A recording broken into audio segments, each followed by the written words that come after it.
talk about the 49ers game a lot more next week, but he said he actually really likes this matchup between the Bengals and the 49ers. Is there any point that you guys can look at and say, okay, I really like this matchup? Yes, I'll tell you, I like the matchup because it's competitive. It shows you, it gives you a real measuring stick to see where your team is at.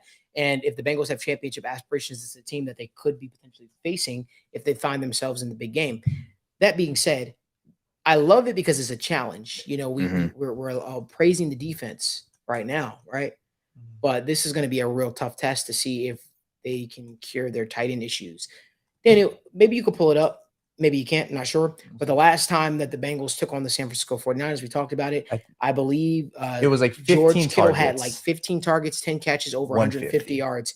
That was an issue, and that was with Jesse Bates and Von Bell. So with us having a lot of questions of, you know, the safety situation, Dax Hill, Jordan Battle, Yusuf York Corker, Tyson Anderson, you guys got your hands full because you better believe Kyle Shanahan is the type of coach that Evan likes to say, file things away. And then you know what happens?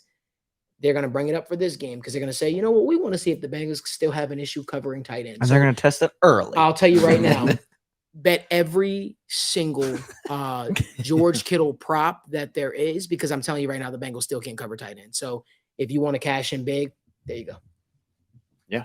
I thought you were going to say and something. He hasn't done anything either the last couple of weeks. So it's going to be good money. You guys brought up the 49ers game, and I like that game, not because of the result, obviously, but I feel like that was the game where, to Zach Taylor's credit, he kind of finally said, this is Joe Burrow's team, and I messed up by not letting him be the engine of the offense, and I'm going to do that from now on. And again, man, like it's tough when you've been such a great coach all your life, when you've reached the pinnacle of your job. You are the top 1% of 1% of 1% at your job. It's hard to diverge from what's worked for you, from what's gotten you there. And for him to swallow his pride in that moment and then make an earnest effort week after week to get away from what they've been doing for the first, 8 weeks or so of the season at that point, that is a moment that I looked at Zach Taylor and said, hey, okay, I've got respect for you as a coach there, as the CEO of this team who, had that humility in that moment. So I just like to bring that up when people bring up that 49ers game. Oh yeah. I mean, that was a huge spot. It shows that you are intact with your football team, but he needs to be even more intact this week. So he needs to make sure that is a thing that he doesn't allow to get in his way, honestly speaking, because I think the Bengals can potentially win this game. It's going to be tough because it's going to test the true discipline of this football team, because the 49ers are a team that likes to run a lot of motion and get you out of sorts and really just test you, especially on the edge. Right. They really want to know if you're able to, stay in your lanes and properly tackle. Corners better be ready to tackle this week. God. Yeah. Your cornerbacks for the Bengals better be ready to tackle, because we don't know what the status of Christian McCaffrey is going to be for that game. We don't know what the status for Trent Williams is going to be for that game, or a couple other players. But one thing you want to see is the Cincinnati Bengals really be disciplined. I want to see them do some stuff like Seahawks have done the last couple of weeks, where they've been down 2 offensive linemen, right? And they've been using a lot of running back and tight end chips to slow talented pass rushers down.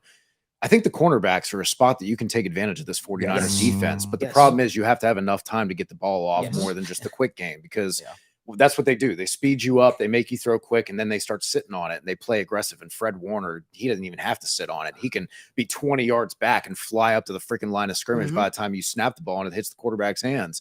Love Fred Warner. God bless. He's so amazing. Good, God, dude. he's so about good. him all day. But so I love it. Just get creative with how you're using your running backs, your tight ends, to just be annoying. Just chip the guys, bump them a little bit, get them off of their rhythm, to get just that extra half beat or beat for Joe Burrow to process things, to let him get through 2 or 3 reads, to get the receivers into the intermediate area. I think that's going to be a big thing for the offense. The same way, like you said, the defense has got to be on their P's and Q's with how they're going to be playing that play action and the motion. So I think that's kind of the battle for the offense and the defense. I see people saying in the comment section, they should put Cam Taylor Britt one-on-one with George Kittle.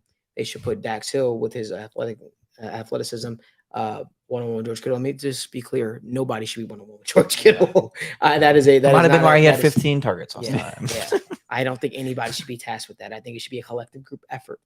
Right? Or it's going to be a long day. Take a page out of Nick Sirianni's book and say, systems. We need to make sure our defense has their systems down, because if they have their systems down, then we could have a good system. There was, I can't remember who the quote. There was a scout who was talking about Brock Bowers, and I'm going to use this comparison for all of time. I love it. He said Brock Bowers' scouting comparison is a toddler because you have to have two people with eyes on him all the time. You can't take your eyes off him for a second. I love that analogy. Love it. And George Kittle is going to be that same way, where they love to show you the same wide zone concept 2-3 times, get you running one way, and then next thing you know, it's Wiley going up the sideline on the opposite side because you thought George Kittle was blocking and you thought you got by him one time, but no, he wanted you to do that. And now he's up the sideline. Yep. So that's something I'm looking for. Yeah, and that same thing though that is very concerning about the 49ers too is it could be anybody. Yeah. It could be anybody. Ayuk, it could be Debo, it could be George, it could be McCaffrey, it could be Elijah Mitchell. They're so good at scheming things up. So real quick before we get to the next one, I do want to bring a point that I think you brought up on Twitter, like the Bengals' lack of big plays. It is going to be essential that the Bengals take deep shots. Go back, just look at what the Browns did. Look at what the Cardinals did. You have to take shots. You have to take shots. And the way the Bengals are playing right now, they're last in the league in big plays in the entire NFL. That can't be the case against 49ers. So